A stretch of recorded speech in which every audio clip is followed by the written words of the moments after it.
एक ऐसी शख्सियत जुड़ रही हैं जिनका सबको बेसब्री से इंतजार रहता है। नीलेश शाह, कोटक एएमसी के एमडी, वो हमारे साथ जुड़ रहे हैं।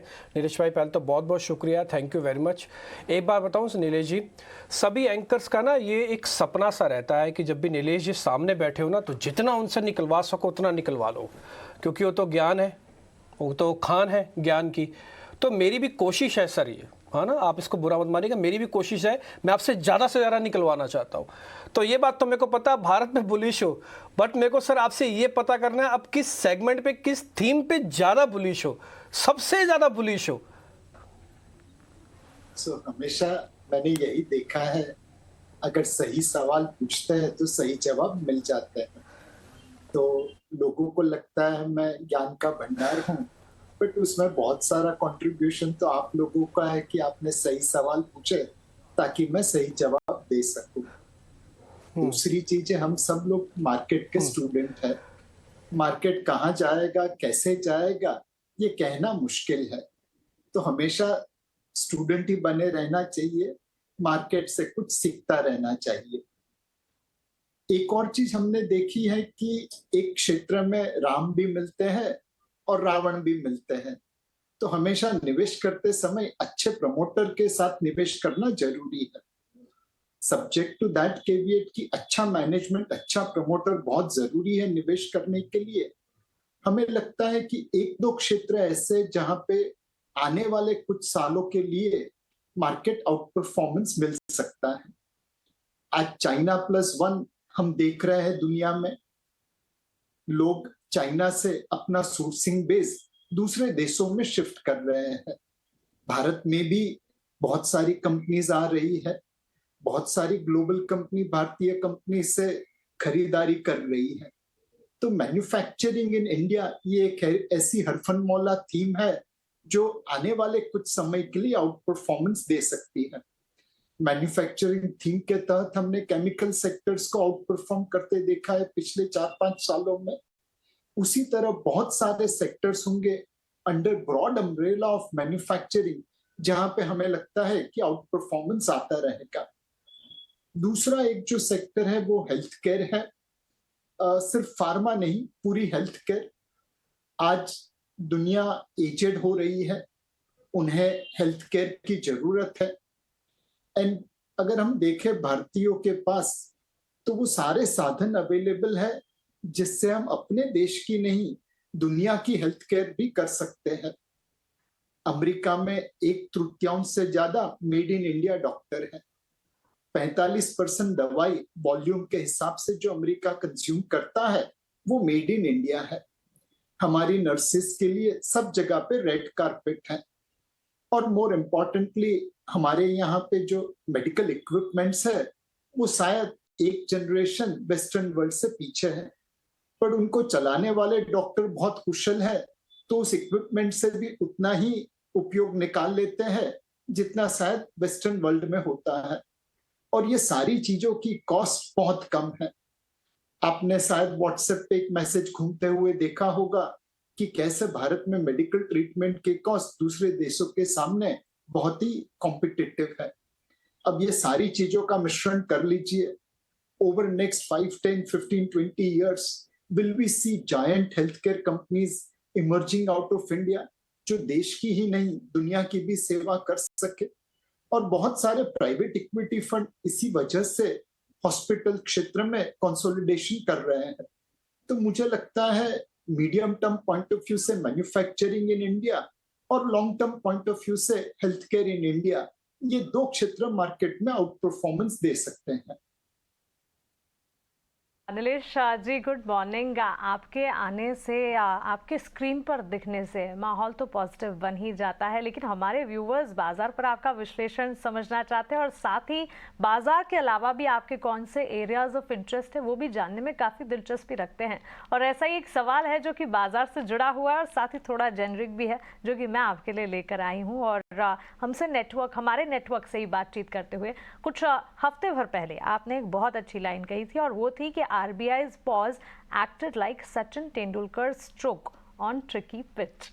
तो मास्टर ब्लास्टर का बर्थडे भी था कल, इसी को वीव करते हुए बताइए आपका फेवरेट स्पोर्ट और of course interest rate scenarios में इन्फ्लेशन की लड़ाई में हम कहां तक पहुंचे हैं, और साथ ही फेड की तरफ से भी आगे स्टांस कैसे नजर आते हैं आपको?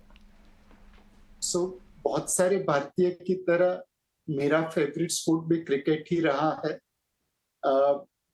बचपन में गलियों में क्रिकेट खेलने की आदत पड़ गई और उसी वजह से उस स्पोर्ट्स में इंटरेस्ट बना रहा। आज क्रिकेट में भारत जनरली टॉप 1, 2 या 3 स्थान पे रहता है, तो वो इंटरेस्ट बरकरार रहा। ऑब्वियसली जब सचिन तेंदुलकर जैसे खिलाड़ी को हमने खेलते देखा है, तो जो क्रिकेट में इंटरेस्टेड नहीं है वो भी उसमें इंटरेस्टेड हो जाता है। अगर हम महंगाई की दर को देखें तो अब आने वाले कुछ समय में महंगाई की दर नीचे आती रही दिखती है। ये बेस इफेक्ट से थोड़ा हो रहा है और थोड़ा जिस तरह से आरबीआई ने महंगाई की दरों को और लिक्विडिटी को और कॉस्ट इंटरेस्ट रेट को जिस तरह से मैनेज किया है, उसका भी श्रेय आरबीआई को मिलना चाहिए। फेड आरबीआई के सामने बहुत ही कठिन परिस्थिति में है। अगर किसी को आगे कुआं पीछे खाई का दृष्टांत देखना है तो वो फेड चेयरमैन को देख सकते हैं। अगर वो ब्याज की दरें बेतहाशा बढ़ा लेते हैं तो महंगाई तो जरूर कम होगी, लेकिन ग्रोथ नेगेटिव हो जाएगी और डीप रिसेशन अमेरिकन इकोनॉमी में आ सकता है। 120% डेट टू जीडीपी रेशो पे अमेरिकन इकोनॉमी ब्याज की ज्यादा हाई दरों को झेल नहीं पाएगा। और अगर वो ब्याज की दरें हाइक नहीं करते हैं तो फिर ग्रोथ तो सपोर्टेड रहेगा, लेकिन महंगाई काबू में नहीं आएगी। फेड करे तो क्या करे? फेड चेयरमैन एक बहुत ही नाजुक बैलेंस बना के ग्रोथ और इन्फ्लेशन, एम्प्लॉयमेंट और इन्फ्लेशन, इन दोनों के बीच में टाइट ड्रॉप वॉकिंग कर रहे हैं। मार्केट की उम्मीद है कि फेड 1-2 बार रेट हाइक करेगा, बट साल के अंत तक 2-3 रेट कट भी कर देगा। कंपेयर टू फेड, आरबीआई इस वक्त बहुत कंफर्टेबल पोजीशन में है। शायद फेड की वजह से वो एक और रेट हाइक कर सकते हैं, बट उनके पास दोनों ऑप्शंस ओपन है, रेट हाइक करे या पॉज कर दे। एंड आई एम श्योर जब फेड अपनी रेट कट साइकिल चालू कर देगा, उसके बाद आरबीआई इवैल्यूएट करेगा कि रेट काटना चाहिए कि नहीं। कंपेयर टू द वर्ल्ड, हमारी महंगाई, ग्रोथ और इंटरेस्ट रेट मॉनिटरी पॉलिसी काफी सुदृढ़ परिस्थिति में है। एंड मुझे लगता है कि आरबीआई आने वाले समय में भी इन कठिन परिस्थितियों में अच्छी तरह से भारतीय इकोनॉमी को नेविगेट करती रहेगी। प्रियंका यार, अब तक एक बड़ा कंसर्न जो कुछ क्वार्टर से बना हुआ है वो ये है कि के शेप रिकवरी की बात की जाती है। अर्बन डिमांड, अर्बन कंजम्पशन से तो कोई कंसर्न नहीं है, लेकिन जितने भी रूरल एरियाज़ हैं, टियर 2 टियर 3 शहर है, यहाँ कंजम्पशन ट्रेंड को, कंजम्पशन डिमांड को ज़रूर चेक करना चाहते हैं इकोनॉमिस्ट्स। अभी आप किस तरह से देखते हैं इस के शेप रिकवरी की बात करें, क्योंकि अब एफएमसीजी प्लेयर्स के नंबर्स आने हैं, नेस्ले के नंबर्स आने हैं, और आप ये देखें तो एफएमसीजी स्टॉक्स चल भी रहे हैं, ग्लोबली भी कंजम्पशन स्पेंडिंग अच्छी खासी हाई लेवल्स पर है। आप कैसे इस पूरे टर्म को, एफएमसीजी के नंबर्स को, इनकी परफॉर्मेंस को और इस के शेप रिकवरी पर अपना एनालिसिस क्या देंगे? आपने बिल्कुल भारत की इकोनॉमी की दुखती रख पे हाथ रख दिया। कोविड के बाद हम देख रहे हैं कि ये के शेप रिकवरी बनी हुई है। एक तरफ एसयूवी के लिए 1 साल की वेटिंग पीरियड है। तकरीबन 20 lakh SUV all time high हमने पिछले साल बेची। उसके सामने अगर हम देखें तो 2 व्हीलर्स में काफी कटौती हुई है। 50 लाख से ज्यादा 2 व्हीलर पीक से कम बिके हैं। एंट्री लेवल कार में भी 50% से ज्यादा कटौती हुई है फ्रॉम पीक लेवल। तो क्लियरली हमारे यहाँ पे के शेप रिकवरी दिख रही है।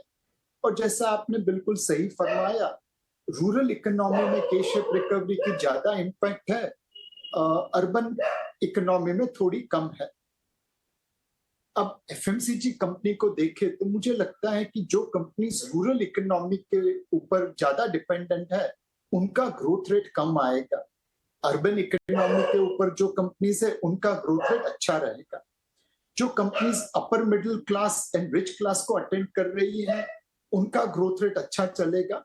जो lower middle income and poor class को अटेंड कर रही है, शायद उनका ग्रोथ रेट कम रहेगा।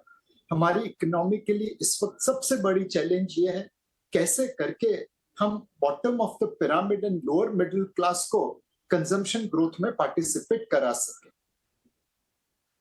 निलेश जी, आपका बहुत शुक्रिया हमारे साथ जुड़ने के लिए और बाजार पर अपनी एनालिसिस विस्तार से हमारे साथ शेयर करने के लिए। तो चलिए, मैन्युफैक्चरिंग थीम है जिस पर खास तौर से ध्यान रखना चाहिए, और साथ ही बाजार में अगर देखें रियल एस्टेट सेक्टर जैसे सेक्टर्स हैं, और साथ ही जो मैन्युफैक्चरिंग से जुड़े हुए केपेक्स से जुड़े स्पेसेस है वो निलेश को पसंद आते हैं, और इसमें भी डोमेस्टिक मैन्युफैक्चरिंग थीम पर खास नजर रखें।